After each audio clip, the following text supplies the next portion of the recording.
Class 11-এর first semester, second semester এবং project ও প্র্যাকটিক্যালের নম্বর কাউন্সিলের নির্দিষ্ট পোর্টালে এন্ট্রি করতে হচ্ছে। ইতিমধ্যে কাউন্সিলের তরফ থেকে রিকোয়েস্ট ফর এডিট একটি নতুন অপশন দেওয়া হয়েছে। আজকে মার্কস এন্ট্রি সম্পূর্ণ করার পর কিভাবে অ্যাপ্রুভ করতে হবে এবং মার্কশিট জেনারেট করতে হবে সেই বিষয়টি আপনাদের সাথে লাইভ পোর্টালে শেয়ার করব। এখানে আমি কাউন্সিলের নির্দিষ্ট পোর্টালে চলে এসেছি। এরপর ইনস্টিটিউশনস লগ ইন এই অপশানে ক্লিক করে নির্দিষ্ট user ID, password, captcha code ব্যবহার করে লগ ইন করে নেব। কাউন্সিলের পোর্টালে লগ ইন করে গেলাম। এরপর মার্কস এন্ট্রি করার জন্য যে অপশানে যেতে হতো আমরা সেই অপশানে যাব। মার্কস এন্ট্রি কমপ্লিট করার পর মার্কস অ্যাপ্রুভ করার জন্য এখানে বাঁদিকে যে অপশানসগুলি আছে তার মধ্যে থেকে আমরা এই মার্কস আপলোড এই অপশানটাতে ক্লিক করব। তারপর এখান থেকে যে অপশানের মাধ্যমে আমরা মার্কস আপলোড করেছি সেই অপশানটিতে আবার ক্লিক করব। এখানে দেখুন ক্লাস 11 সেমিস্টার সিস্টেম, এই অপশানটির মাধ্যমে আমরা মার্কস আপলোড করেছি। এখানে এই অপশানটাতে ক্লিক করব। সঙ্গে সঙ্গে এখানে স্টুডেন্ট মার্কস আপলোড সেমিস্টার এই পেজটি চলে আসবে, যেখানে কতগুলি ফিল্টার দেওয়া আছে। এখানে আমরা সেশন থেকে এখানে 2025-26 সিলেক্ট করে নেব। তারপর নিচে দেখুন পেজ লিমিট দেওয়া আছে, এখানে আমরা ম্যাক্সিমাম নিয়ে নেব। তারপর ডান দিকে এই সার্চ অপশানে ক্লিক করব। তাছাড়া আপনারা এখানে কোনো ক্যান্ডিডেটের ফার্স্ট নেম বা রেজিস্ট্রেশন নাম্বার ব্যবহার করে সার্চ করতে পারবেন। সার্চ করার জন্য এখানে আমরা এই অপশানটাতে ক্লিক করব। তাহলেই আপনার বিদ্যালয়ের যতজন স্টুডেন্ট রেজিস্ট্রেশন করেছে তাদের নাম এখানে চলে আসবে। এখানে সমস্ত ক্যান্ডিডেটদের মার্কস আপলোডের কাজ হয়ে গেছে। এরপর যদি আপনারা পরিবর্তন করতে চান বা ভুল হয়ে থাকলে আপডেট করতে চান, সেক্ষেত্রে এখানে এই এডিট অপশানে ক্লিক করে আপনারা সেটি সংশোধন করে নিতে পারবেন। কিন্তু অ্যাপ্রুভ করা হয়ে গেলে সেটি কিভাবে সংশোধন করতে হবে সেই পদ্ধতি সংক্রান্ত একটি ভিডিও চ্যানেলে আছে, আপনারা সেখান থেকে পেয়ে যাবেন। আজকে আমি শেয়ার করব কিভাবে এই সমস্ত ক্যান্ডিডেটদের মার্কস আপডেট হয়ে যাওয়ার পর, আপলোড হয়ে যাওয়ার পর অ্যাপ্রুভ কিভাবে করতে হবে। এখানে দেখুন একেবারে বাঁ দিকে চেক অল একটি অপশান আছে। এই চেক অল অপশানটাতে ক্লিক করলে এখানে সমস্ত ক্যান্ডিডেট সিলেক্ট হয়ে যাবে। যদি আপনি সমস্ত ক্যান্ডিডেটকে সিলেক্ট করতে না চান, সেক্ষেত্রে এখানে নির্দিষ্ট সেই ক্যান্ডিডেটকেই সিলেক্ট করবেন যাকে আপনি অ্যাপ্রুভ করতে চান। এখানে আমি 2-3টি ক্যান্ডিডেট সিলেক্ট করলাম। এখানে দেখুন এই ক্যান্ডিডেট বাদ, এই ক্যান্ডিডেট বাদ, এগুলি বাদ আছে। কিন্তু যদি আপনি সমস্ত ক্যান্ডিডেটকে একসঙ্গে সিলেক্ট করতে চান, সেক্ষেত্রে এখানে এই চেক অল অপশানে ক্লিক করতে হবে।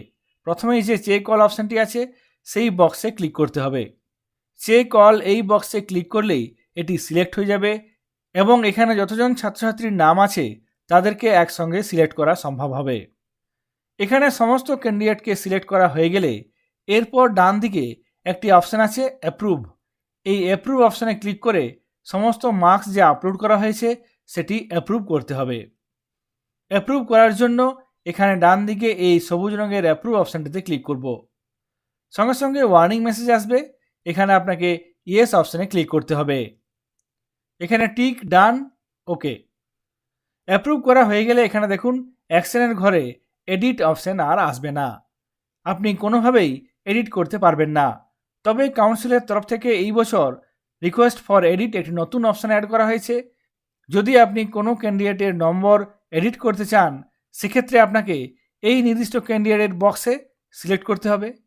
তারপর ডান দিকে যে রিকোয়েস্ট ফর এডিট অপশান আছে, এখানে এই রিকোয়েস্ট ফর এডিট এই অপশানটাতে ক্লিক করতে হবে। তারপর এখানে মার্কস কারেকশান আপনি কেন করবেন, নম্বর সংশোধন কেন করবেন তার কারণ এখানে লিখতে হবে। এই বক্সে কারণ লেখার পর ইয়েস অপশানে ক্লিক করলেই এটি আবার এডিট অপশান ফিরে পাবে। এখানে আমি কমেন্ট লিখলাম, তারপর এখানে ইয়েস অপশানে ক্লিক করব, ওকে। সঙ্গে সঙ্গে দেখুন এডিট এবং মার্ক অ্যাজ অ্যাবসেন্ট এই অপশানটি চলে এসেছে। যেহেতু আমি এই ক্যান্ডিডেটের নম্বর কারেকশন করতে চেয়েছিলাম, রিকোয়েস্ট করেছিলাম এখানে রিকোয়েস্ট ফর এডিট অপশানে ক্লিক করে, সেহেতু এখানে এডিট অপশান চলে এসেছে। এরপর যদি এডিট করতে চান, এডিট করা হয়ে গেলে এরপর এই ক্যান্ডিডেটকেও অ্যাপ্রুভ করতে হবে। অ্যাপ্রুভ করার জন্য এখানে এই ক্যান্ডিডেটের বাঁ দিকে যে বক্সটি আছে এখানে ক্লিক করতে হবে। তারপর ডান দিকে অ্যাপ্রুভ অপশানে ক্লিক করতে হবে। এখানে এই অ্যাপ্রুভ অপশান আছে, এই অপশানটাতে ক্লিক করতে হবে। এখানে ইয়েস অপশান, ডান, অ্যাপ্রুভড, ওকে। এখানে মার্কস অ্যাপ্রুভ হয়ে গেল। এরপর মার্কশিট জেনারেট করতে হবে। মার্কশিট জেনারেট করার জন্য এখানে যে বাঁ দিকে মেনুগুলি আছে তার মধ্যে থেকে এখানে মার্কস আপলোড মেনুতে একটি অপশান আছে, দেখুন, মার্কশিট জেনারেশন সেমিস্টার সিস্টেম। এখানে মার্কশিট জেনারেট করার জন্য এই অপশানটাতে ক্লিক করতে হবে। সঙ্গে সঙ্গে এখানে student marksheet generation semester wise এই পেজটি চলে আসবে, যেখানে কতগুলো ফিল্টার দেওয়া আছে। এখানে ফিল্টার দেওয়া আছে ফার্স্ট নেম, রেজিস্ট্রেশন নাম্বার, এগুলি ব্যবহার করতে পারেন। তাছাড়া এখানে আমরা সেশন অপশান থেকে 2025-26 সেশন সিলেক্ট করে নেব। তারপর ডান দিকে আছে স্টুডেন্ট টাইপ, এখান থেকে আমরা রেগুলার সিলেক্ট করে নেব। তাছাড়া এখানে আছে DC11 স্টুডেন্ট, এক্ষেত্রে যদি কোনো পুরনো ক্যান্ডিডেট পরীক্ষা দিয়েছিল তার মার্কস এন্ট্রি করেছেন, সেক্ষেত্রে এই ক্যান্ডিডেটের মার্কশিট জেনারেট করার জন্য এখানে DC11 স্টুডেন্ট এই অপশানটি ক্লিক করতে হবে। পুরনো ক্যান্ডিডেট যারা ফেল করেছিল ক্লাস 11-এ বা পরীক্ষা দেয়নি, এই বছর পরীক্ষা দিয়েছে, সেক্ষেত্রে আপনাকে অবশ্যই DC11 স্টুডেন্ট পেমেন্ট করতে হবে, তবেই আপনারা এই ক্যান্ডিডেটের মার্কস আপলোড করতে পারবেন। এক্ষেত্রে আমরা রেগুলার ক্যান্ডিডেটদের মার্কশিট জেনারেট করব, সেই জন্য এখানে রেগুলার ক্লিক করব। তারপর ডান দিকে সার্চ অপশানে ক্লিক করব। সঙ্গে সঙ্গে যতজন ক্যান্ডিডেটের মার্কস আমরা আপলোড করেছি ততজন ক্যান্ডিডেটের নাম এখানে চলে আসবে। এরপর নিচের দিকে এই পেজে এখানে ক্যান্ডিডেটদের নাম, রেজিস্ট্রেশন নাম্বার, মার্কস, এই সমস্ত তথ্যগুলি দেওয়া আছে। সেই সঙ্গে এখানে অ্যাকশনের ঘরে দেখুন প্রত্যেকটি ক্যান্ডিডেটের বাঁ পাশে মার্কশিট নট জেনারেটেড, এক্ষেত্রে মার্কশিট জেনারেট করা হয়নি। মার্কশিট জেনারেট করার জন্য এখানে আপনাকে এই ক্যান্ডিডেটের বাঁ দিকে দেখুন একটি বক্স আছে, সেই বক্সে ক্লিক করতে হবে। এক্ষেত্রে আপনি একসঙ্গে সমস্ত মার্কশিট জেনারেট করতে পারবেন, সেই জন্য এখানে আপনাকে এই চেক অল অপশানে ক্লিক করে সমস্ত ক্যান্ডিডেটকে সিলেক্ট করে নিতে হবে। যদি একজন কোনো ক্যান্ডিডেটের মার্কশিট জেনারেট করতে চান, সেক্ষেত্রে আপনাকে নির্দিষ্ট ক্যান্ডিডেটকে সিলেক্ট করতে হবে। এক্ষেত্রে আমি সমস্ত ক্যান্ডিডেট সিলেক্ট করে নিয়েছি।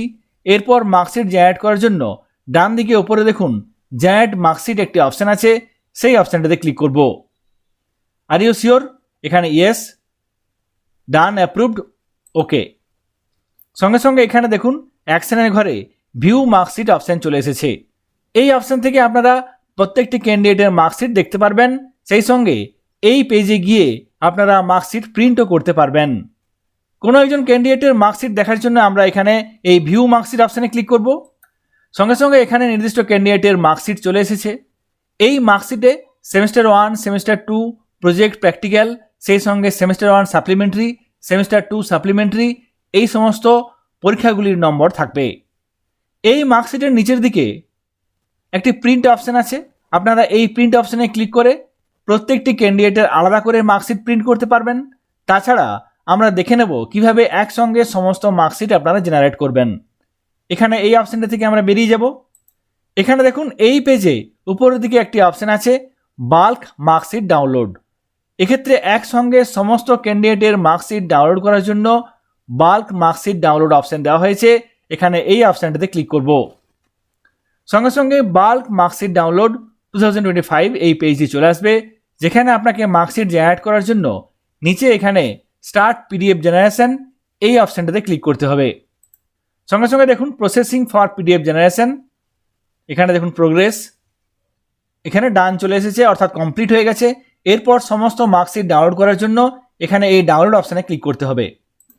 তাহলে সঙ্গে সঙ্গে একটি জিপ ফাইল ডাউনলোড হয়ে যাবে, যে ফোল্ডারের মধ্যে আপনার সমস্ত মার্কশিট থাকবে। ক্লাস 11-এর মার্কস আপলোড করার পর কিভাবে মার্কস অ্যাপ্রুভ করতে হবে এবং তারপর কিভাবে মার্কশিট জেনারেট করতে হবে, বাল্ক মার্কশিট কীভাবে ডাউনলোড করতে হবে, এই বিষয়গুলি আপনাদের সঙ্গে লাইভ পোর্টালে শেয়ার করলাম। সকলে ভালো থাকবেন, সুস্থ থাকবেন, ধন্যবাদ।